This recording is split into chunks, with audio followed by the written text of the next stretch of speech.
Halo tinggal-tinggal semuanya, ketemu lagi tentunya di channel Stella Kim. Hari ini Stella Kim bakal review Shin Bisao Season 4 Part 2 Episode 2. Oke, langsung aja Stella Kim bahas ya. Di awal episode 2 kali ini, itu tiba-tiba ada kemunculan seorang makhluk yang sangat-sangat menyeramkan. Jadi bukan hanya dia itu menyerang dengan menakut-nakuti teman-teman, tapi menyerang benar-benar sampai terluka warga tersebut. Nah, rupanya warga ini bukan warga biasa teman-teman. Jadi dia mempunyai identitas. Dulunya dia itu adalah mantan pemilik kebun binatang. Nah, udah cerita sampai di sini pasti teman-teman semuanya pada menebak kan? Kali ini wujud dari makhluk di Shin Bisao Season 4 Part 2 Episode 2 ini bukanlah manusia, tapi wujudnya itu adalah beruang. Jadi kalau Stella Kim sebut dia adalah makhluk beruang ya. Jadi memang identitas dari warga yang diserang ini dulunya adalah mantan pemilik kebun binatang. Tenang aja, Stella Kim nanti juga bakal bahas selengkap-lengkapnya gimana misteri dibalik mantan pemilik kebun binatang ini dengan makhluk beruang. Sekarang Stella Kim langsung lanjut ya ke scene kedua. Di scene 2 episode 2 kali ini itu ada Duri dan Hari sedang main gunting kertas batu.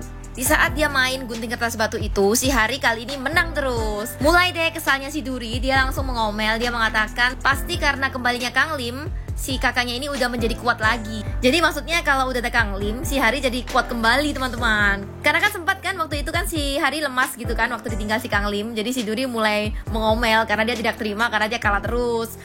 Ya ampun Duri, udah jangan kasihkan mengomel. Tanpa sengaja akhirnya si Hari dan Duri ini mendengar juga ada suara tangisan dari bayi kucing.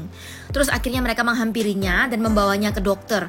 Ternyata bayi kucing tersebut terluka teman-teman. Akhirnya si dokter ini perlahan-lahan menyembuhkan dan juga membersihkan lukanya. Bahkan dokter tersebut juga mengatakan mereka bisa meninggalkan kucing ini di sini karena nanti dokter tersebut akan mencarikan pemilik baru untuk kucing ini. Karena terlihat juga si bayi kucing ini juga masih membutuhkan perawatan, jadi mungkin dokter tersebut akan merawatnya kembali sambil mencarikan pemilik baru teman-teman. Akhirnya Duri pun dengan sayang banget dia pulang. Di perjalanan pulang dia juga mengatakan kepada Hari kalau dia pengen banget untuk memelihara kucing tersebut. Lagi asik-asik membicarakan si bayi kucing tersebut, tiba-tiba si Shinbi muncul lompat dari tempat tinggalnya itu.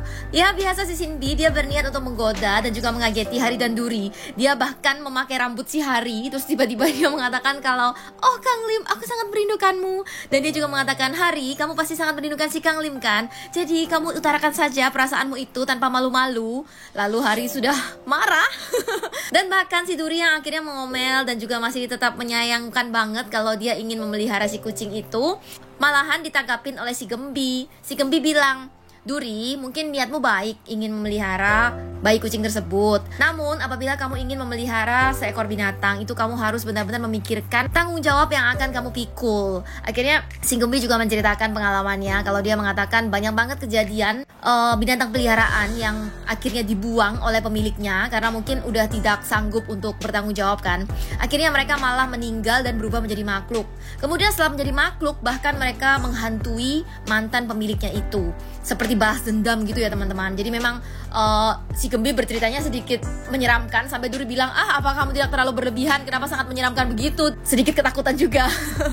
Kemudian malahan si Hari yang sedang menjewer telinga Shinbi muncul tiba-tiba dan mengatakan apa yang dikatakan Gembi itu benar. Hari mengingatkan si Duri adiknya untuk mengurungkan niatnya untuk memelihara bayi kucing tersebut, karena pastinya si ibu tidak akan mungkin bisa mengizinkan untuk memelihara kucing tersebut. Dan kebetulan ibu Hari juga ditugaskan untuk mengecek kejadian ini teman-teman. Akhirnya ibu Hari juga menanyai istri dari mantan pemilik kebun binatang ini. Dia menanyai bagaimana wujud dari orang yang menyerang suaminya tersebut. Lalu istrinya mengatakan kalau dia melihat benar-benar dengan dua matanya sendiri kalau bentuknya itu seperti beruang yang besar sekali. Namun wajahnya itu berbentuk seperti tengkorak, namun badannya itu terikat dengan rantai teman-teman. Jadi seperti beruang, tapi wajahnya bentuknya tengkorak, lalu badannya dikelilingi oleh rantai. Ibu Hari juga bertanya apakah suaminya itu diserang dengan rantai tersebut yang ada di badannya itu.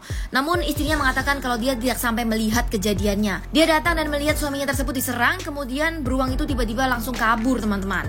Jadi memang suaminya ini tidak sampai meninggal, namun badannya itu semua terluka. Dari sekujur tubuhnya gitu, dari ujung kepala sampai kakinya itu terluka teman-teman, merah-merah gitu. Istri dari mantan pemilik kebun binatang ini juga mengatakan kalau pada saat dia kabur, dia membawa juga hewan peliharaannya, yaitu anjing peliharaan mereka, dibawa kabur, jadi hilang begitu saja sehingga istrinya juga menangis. Kemudian ada juga polisi yang melapor ke ibunya Hari dan mengatakan kalau hasil dari CCTV yang terekam sudah didapat.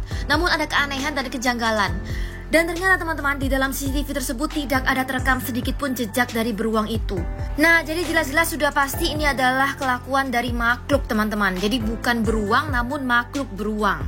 Nah, gimana? Makin seru aja kan ceritanya? Bener banget. Jadi Stella Kim bakal lanjut lagi ya reviewnya besok. Jadi semuanya stay tune tentunya di channel Stella Kim. Bye-bye semuanya.